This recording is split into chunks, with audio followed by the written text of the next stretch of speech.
Mes très chers compatriotes, en ces instants critiques pour notre nation, je m'adresse à vous avec la gravité et la solennité qu'impose la situation. L'Est de notre pays, en particulier les provinces du Nord Kivu, du Sud Kivu et de l'Ituri, fait face à une aggravation sans précédent de la situation sécuritaire.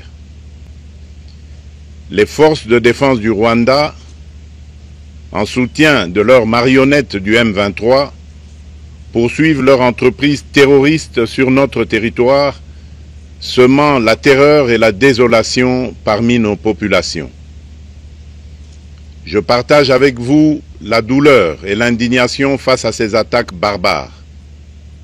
Ces actes ne sont pas seulement une attaque contre la République, mais une offense à l'histoire et à la dignité de notre peuple. En ces moments difficiles, je vous appelle à la résilience et surtout à la résistance. Face à cette situation, permettez-moi de vous rassurer. Une riposte vigoureuse et coordonnée contre ces terroristes et leurs parrains est en cours. Nos vaillantes forces armées de la République démocratique du Congo, symboles de courage et de patriotisme, sont pleinement mobilisées, prêtes à défendre chaque centimètre de notre territoire. J'ai personnellement convoqué et présidé des réunions de crise avec une équipe restreinte du gouvernement, le haut commandement militaire ainsi qu'une réunion interinstitutionnelle afin d'évaluer les récents développements de la situation et de lever les options pour repousser les agresseurs et reconquérir chaque parcelle de notre territoire. À cet effet, j'ai nommé ce 28 janvier le général-major Évariste Somo Kakule au poste de gouverneur militaire du Nord Kivu pour renforcer la coordination des opérations militaires et restaurer l'autorité de l'État. Parallèlement, nous avons engagé d'importantes démarches diplomatiques, notamment au sein du Conseil de sécurité des Nations Unies, ainsi que dans le cadre du processus de paix de Luanda, auquel nous restons pleinement engagés malgré les obstacles. Nous privilégions la voie du dialogue, mais toujours avec lucidité, tout en restant fermement résolus à défendre notre territoire et notre souveraineté par tous les moyens nécessaires. Mais ce combat n'est pas seulement celui des FARDC. C'est le combat de tout un peuple, le combat de notre identité congolaise, afin de léguer aux générations futures un pays prospère et en paix. À tous nos compatriotes, dans chaque province, chaque ville, chaque territoire et chaque village, ainsi que ceux de la diaspora, sans distinction d'appartenance ethnique ou politique, unissons nos efforts. Apportons un soutien indéfectible, moral et matériel à nos vaillants soldats. Mobilisons-nous comme un seul homme pour défendre notre souveraineté et sauvegarder notre intégrité territoriale. Je suis pleinement conscient des souffrances de nos compatriotes qui fuient les hostilités. Le gouvernement est instruit d'activer le plan d'urgence humanitaire pour venir en aide aux déplacés. À vous, habitants de Goma et des environs, je ressens profondément votre douleur qui est aussi la mienne. Elle traverse nos cœurs et nos âmes en tant que fils et filles d'une même patrie. Mais face à cette épreuve, je vous exhorte à puiser dans cette force intérieure qui fait la grandeur du peuple congolais. Résistez avec courage. Faites preuve de vigilance constante et gardez votre calme malgré l'adversité. Sachez que nous ne sommes pas restés inactifs.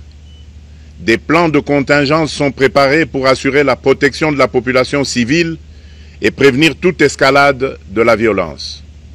Les dispositifs de sécurité ont été renforcés pour protéger les zones stratégiques et nous travaillons sans relâche pour garantir le fonctionnement des services essentiels. Je tiens à rendre un hommage solennel à tous ceux qui ont payé le prix ultime dans cette lutte pour notre dignité et notre souveraineté. j'ai une pensée pieuse pour le général-major Peter Chirimwami, gouverneur militaire du Nord Kivu, tombé les armes à la main. Je m'incline avec respect devant la mémoire de tous nos militaires et de tous les Wazalendo tombés sur le champ d'honneur. Je pense aussi aux soldats de la mission de la communauté de développement d'Afrique australe, la SAMI d'IRC, qui combattent à nos côtés, aux casques bleus de la MONUSCO, qui ont sacrifié leur vie pour la paix, ainsi qu'aux innombrables civils victimes de la barbarie ennemie. Leur courage et leur sacrifice ne seront jamais oubliés, et nous portons leur flambeau avec la ferme détermination d'achever leur noble combat. Je voudrais ici interpeller directement la communauté internationale et l'Union africaine. Le Rwanda continue de violer ouvertement et sans scrupule les principes fondamentaux de la Charte des Nations Unies ainsi que les accords régionaux. Pire, ces agissements se déroulent dans une impunité totale et ce, avec un mépris manifeste des règles internationales et des valeurs que ces institutions sont censées défendre. Cette attitude arrogante, qui ne cherche même plus à masquer ses forfaits, est une provocation inacceptable à l'égard de notre souveraineté et de la stabilité régionale.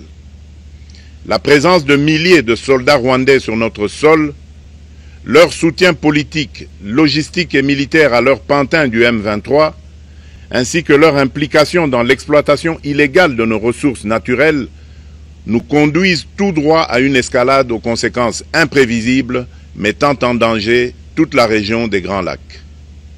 Votre silence et votre inaction face à la barbarie du régime de Kigali et aux atrocités perpétrées par ses supplétifs sur notre territoire constituent un affront non seulement à la République démocratique du Congo, mais également aux valeurs universelles de justice et de paix.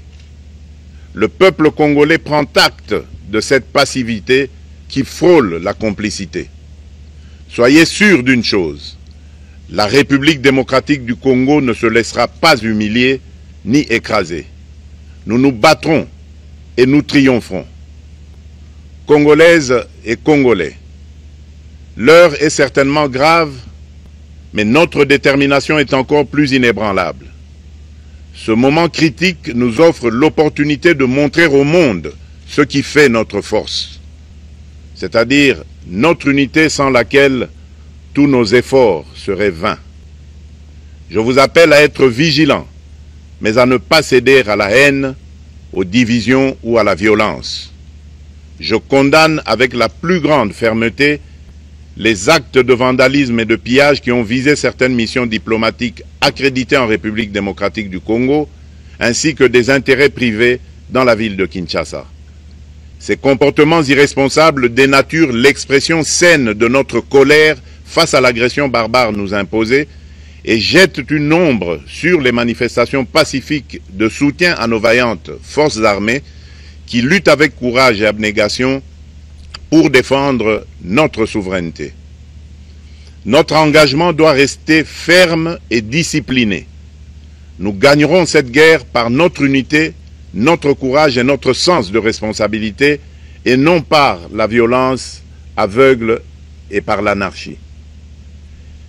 Cette victoire ne sera possible que si chaque Congolais, où qu'il soit, prend toute la mesure du combat qui est le nôtre. J'appelle donc la nation entière, hommes et femmes, jeunes et vieux, acteurs politiques, opérateurs économiques, membres de la société civile, confessions religieuses, artistes et sportifs à se mobiliser, à faire bloc derrière nos vaillantes forces armées et à contribuer chacun à son niveau à l'effort de guerre.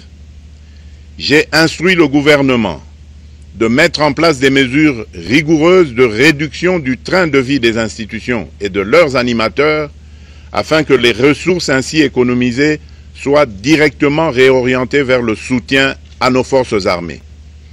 Dans cet effort national, j'en appelle également à la responsabilité du secteur privé qui est invité à contribuer activement à cette cause commune. Nos soldats se battent avec héroïsme pour la défense de notre intégrité territoriale et de notre souveraineté. Ils ont besoin de notre soutien total, qu'il soit moral, matériel ou logistique. À la jeunesse congolaise, pilier et espoir de notre nation, je vous exhorte à répondre massivement à l'appel de la patrie. Le moment est venu de vous lever, de mettre votre énergie et votre créativité au service de la nation. Nous devons renforcer nos rangs et chaque jeune Congolais prêt à défendre son pays a une place au sein de nos forces armées. Enrôlez-vous massivement dans l'armée. Vous êtes le fer de lance de notre projet et votre mobilisation est déterminante pour la victoire finale. Aux braves populations du Nord Kivu, du Sud Kivu et de l'Ituri, vous êtes le symbole de la résilience congolaise, une source d'inspiration pour toute la nation. Vous n'êtes pas seuls dans cette épreuve. La République tout entière se tient à vos côtés, unis dans l'espoir et la lutte. Ensemble, nous ferons face et surmonterons cette épreuve.